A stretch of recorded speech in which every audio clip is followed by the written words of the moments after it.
Assalamualaikum warahmatullahi wabarakatuh. Sebelumnya perkenalkan, nama saya Muhammad Khalil Rahman dengan NIM 2222 10 10 10 112. Di sini saya ingin menjelaskan materi buku pendidikan agama Islam dan budi pekerti SMP kelas 8 pada bab 8 tentang menjadi generasi toleran, membangun harmoni inter dan antar umat beragama. Sebelum ke materi, saya ingin menuliskan terlebih dahulu, menjadi generasi toleran, membangun harmoni inter antar umat beragama. Kita harus tahu bagaimana menghargai keberadaan agama lain selain Islam tentunya. Kemudian bagaimana kita menghargai keyakinan dan simbol kesucian agama lain, dan bekerja sama dengan pemeluk agama lain.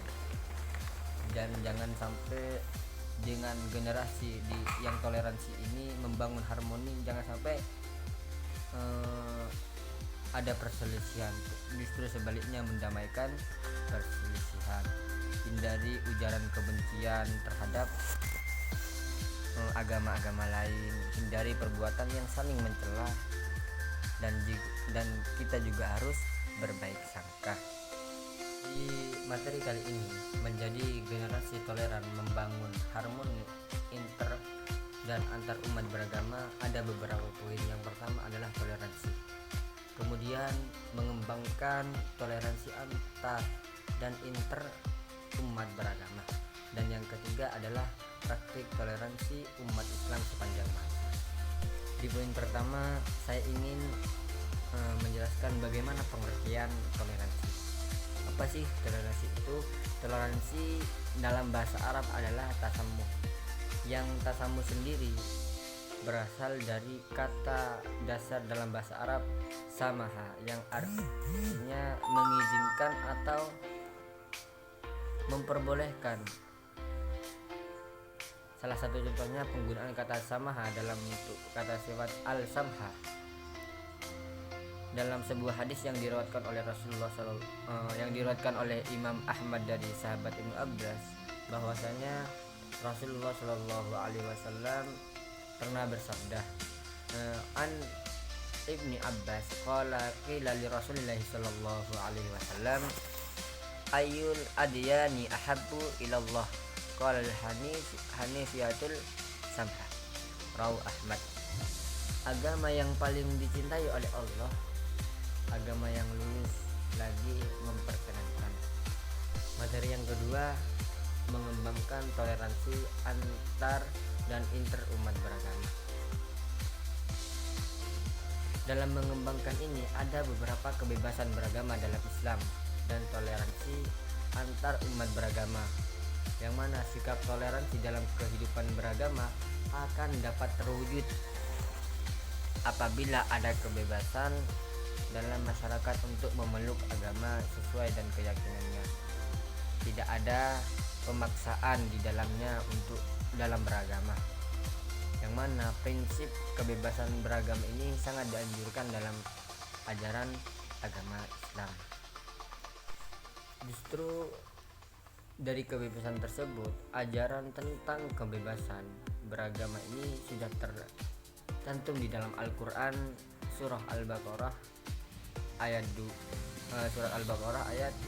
256.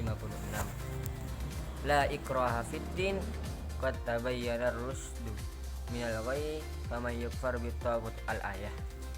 Tidak ada paksaan dalam menganut agama, sesungguhnya telah jelas perbedaan antara jalan yang benar dengan jalan yang sesat. Berdasarkan prinsip kebebasan beragama ini, Islam sudah mengajarkan bagaimana sih bentuk-bentuk toleransi yang baik. Yang pertama adalah menghargai keberadaan agama selain agama Islam. Yang kedua, menghormati keyakinan dan simbol kesucian agama lain. Dan yang ketiga adalah bekerja sama dengan pemeluk agama lain. Prinsip-prinsip dalam persaudaraan, yang mana yang dijelaskan di dalam Al-Quran itu surah Al-Hujurat ayat 10-14 sebagai berikut. Yang pertama adalah di antara sesama orang yang beriman adalah saudara. Jika ada perselisihan, maka damaikanlah di antara keduanya. Yang kedua adalah hindari perbuatan yang menghina kelompok lain, karena bisa jadi kelompok yang dihina itu lebih baik daripada yang menghina. Dan yang ketiga, hindari perbuatan saling mencela. Kemudian berbaik sangka terhadap sesama, hindari perbuatan yang saling mencari kesalahan, hindari perbuatan yang membicarakan kejelekan sesama, dan yang terakhir adalah saling bertaaruf di antara sesama. Dan yang terakhir adalah materi praktik toleransi umat Islam sepanjang masa. Kalian tahu bahwasanya toleransi ini dipraktikkan oleh Nabi Muhammad SAW dan para sahabat semenjak awal. Banyak praktik toleransi yang bisa kalian pelajari pada masa itu, yang mana toleransi juga dipraktikkan pada masa-masa setelah Rasulullah, yaitu pada saat Islam berkembang ke berbagai penjuru dunia melalui para penguasa Islam di setiap zamannya. Hal ini yang dapat saya sampaikan. Mohon maaf apabila ada kesalahan.